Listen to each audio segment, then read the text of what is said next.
Hi, my name's Nick Carpenter-Brooks and I'm here with Zara Everett of England Netball.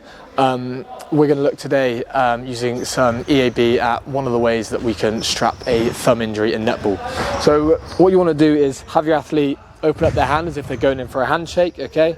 like that. So, and ask them to put their thumb all the way up, and then all we're going to do is starting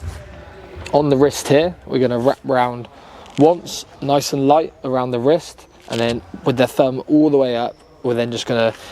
come around almost in a figure of 8 around the base of the thumb, crossing over the wrist, and we're just going to repeat that, aiming to go like half a width of tape over each time, working our way up the thumb, and then going a third one to finish off. And I like to just lock it off on the third one, so go around on a loop and then come back down again. And then once you've wrapped around, cut with the scissors,